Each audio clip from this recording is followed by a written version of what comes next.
Isang mapagpalang umaga na naman po sa ating lahat. Ito po ang inyong RC Lagalag, muli pong nagbabalik.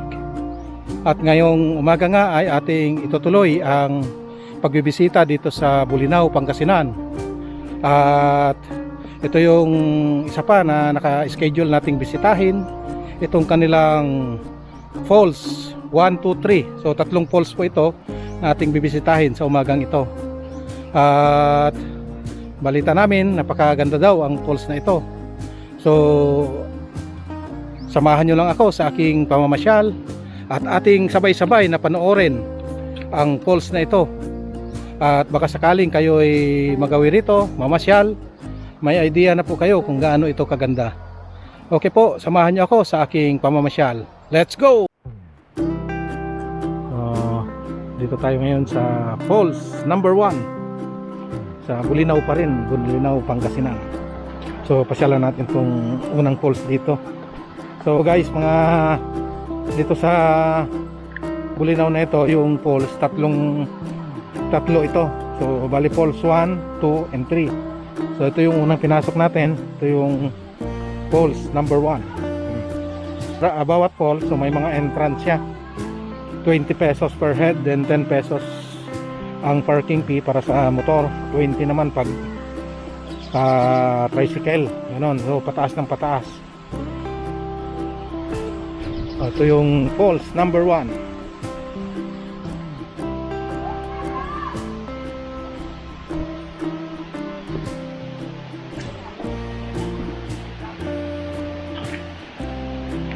Mataas.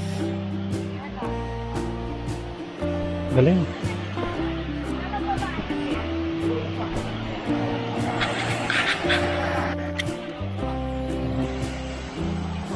May mga pinaparent na rin dito na mga flight vest.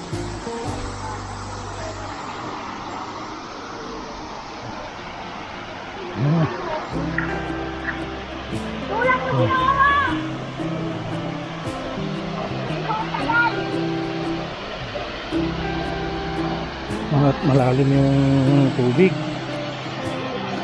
Ayan.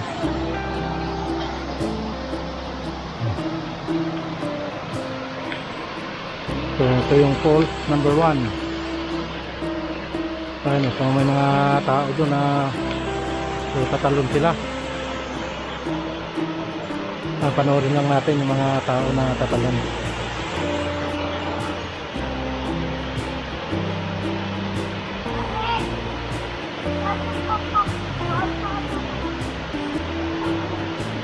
Tapos yung mga sa paligid niya parang mga limestone. Saka malalim yung tubig.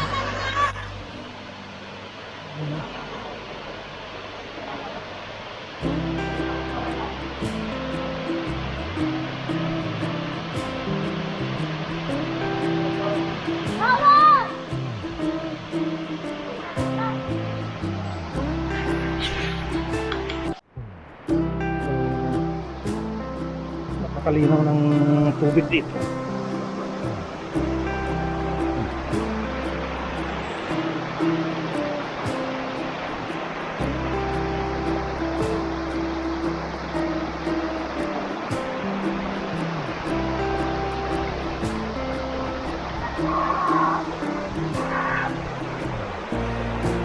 Yan guys, ang daming gustong tumalon.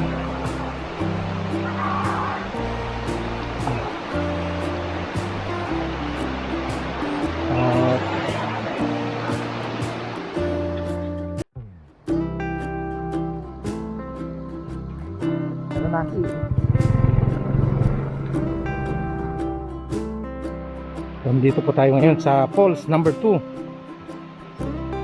Dito pa rin sa Bolinao, Pangasinan. So halos magkadikit lang po yung mga falls. Doon sa falls 1 hanggang falls 2, more or less mga 600 meters lang po siya ang layo. Ayan po.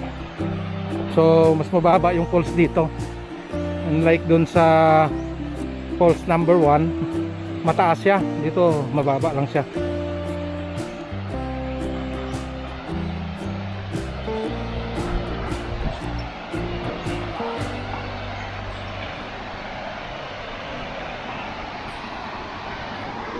ganun din, marami ring mga life vest na pinaparent.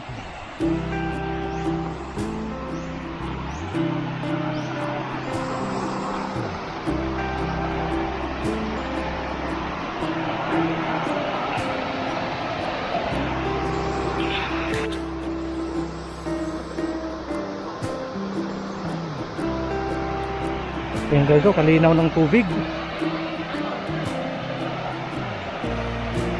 Ayan, napakalinaw.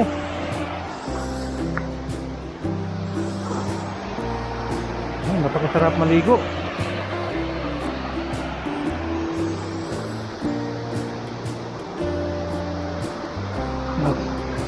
Yun lang po yung pinaka-pulse niya, mababa lang. Mababa lang siya.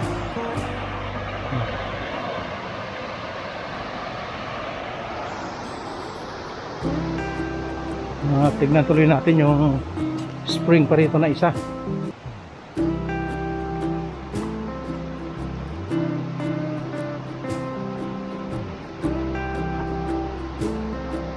Ano pa inuuli nyo, Nay? Ha? Nagki-cleaning kayo? Ito. Ganun po.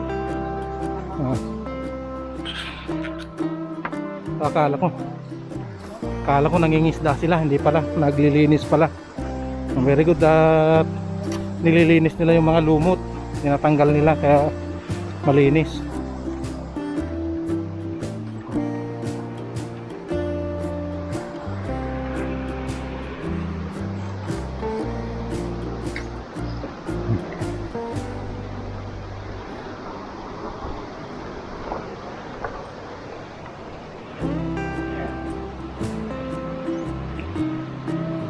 Ito yung isang spring na pupuntahan natin.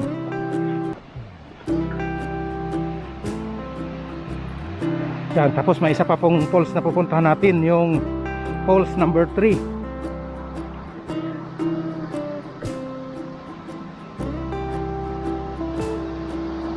Okay, mga bato rito, puro mga corals yung bato nila.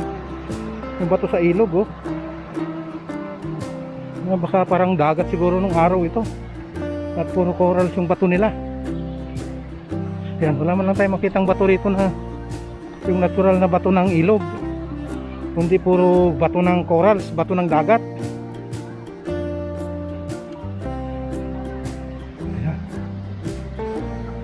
Ito yung spring na sinasabi na isa pa.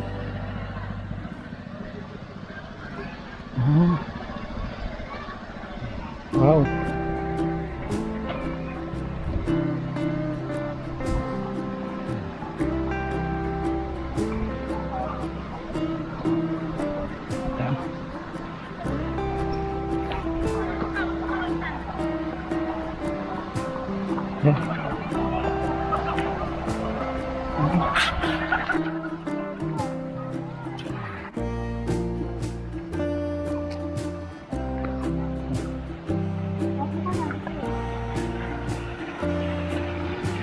Makiraan po.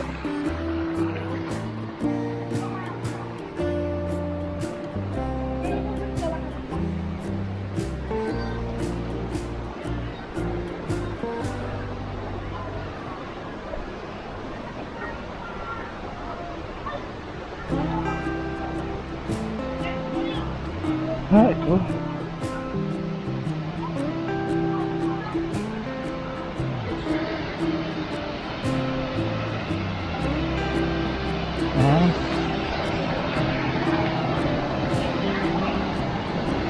So bali dito sa falls number 2, dalawang falls yan na maliliit. Ayan, ito yung pangalawa. So under ito ng falls number 2.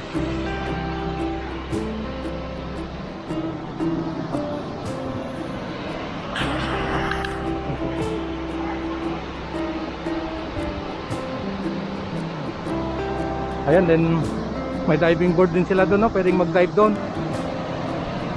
So napakasarap mamasyal dito sa lugar na ito. Napakalamig ng klima.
number 2 pa rin ito guys. So ang capacity nila dyan hanggang 4 na tao lang. Pwedeng umakyat din tumalon. 4 person only.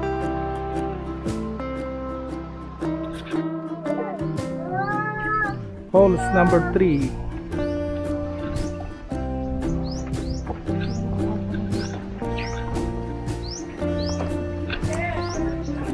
So dito na po tayo sa falls number 3. Dito pa rin sa Bolinao, Pangasinan. So nakita natin yung 1 and 2 kanina. Napakaganda po ng falls nila doon. Yung dito sa number 1, mataas yung pinanggagalingan ng falls. Unlike dito sa number 2, mababa siya. Pero dalawa yung falls nila, yung isa may spring falls. Parehas po yun na napakalinaw ang katubigan nila. O, napakasarap liguan at napakalamig ng tubig. So fresh na fresh talaga. At saka yung mga bato dito, puro kwan siya, itong coral stone. So wala kang makikitang ibang bato rito kundi puro coral. Pero maganda yung daan dito sa falls number 3. Hindi masyadong matarik yung hakbang nung step nila sa hagdanan.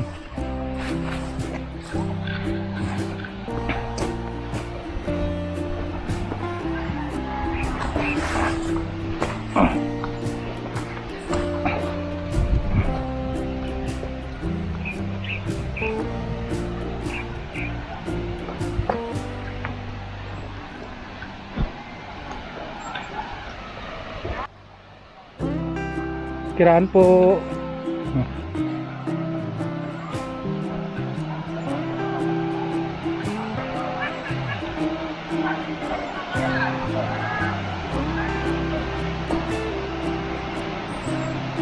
Maluwang dito. Mas maluwang yung paliguan dito sa falls number 3.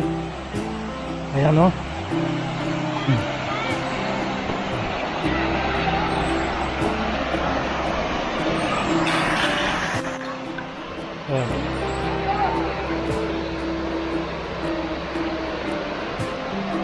Ito naman natin dito sa kabila.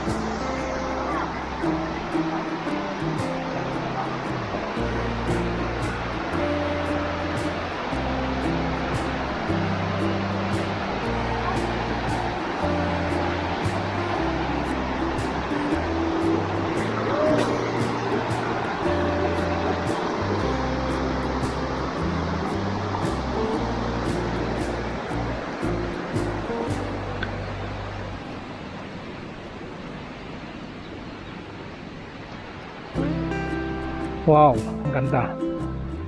Kalinis ng tubig, kitang-kita pati baba. Yan.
Ito yung falls number 3.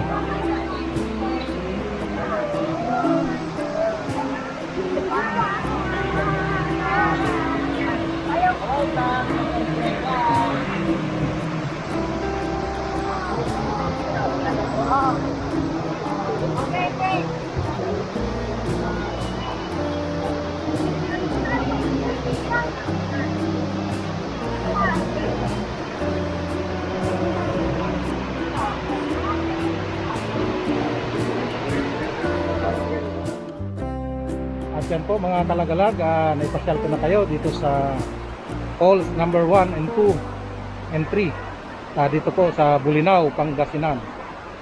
Isa nga ito sa kanilang pinagmamalaki na tourist spot dito sa Bolinao, Pangasinan. At inisa-isa natin to, itong falls 1, 2, 3 na parehas naman na napakaganda at napakalinaw po yung kanilang tubig. At malakristal po ang tubig at sobrang linis. At yung mga bato, kung napapansin nyo, puro po coral stone. So wala pong nahalo dito na mga bato, na mga ordinaryong bato na makikita natin sa mga normal na ilog. So wala po, puro coral stone ang nandirito. At napakalinis ng kanilang katubigan. At si RC Lagalag ay pansamantala pong namamaalam. At ako po'y humihiling muli sa inyo naway paki-like, subscribe, at huwag nyo rin kalimutan na i-hit yung notification bell para lagi kayong updated sa mga video kong i-upload. Maraming salamat sa inyong panonood. Salamat sa inyong suporta. God bless at ingat po tayong lahat.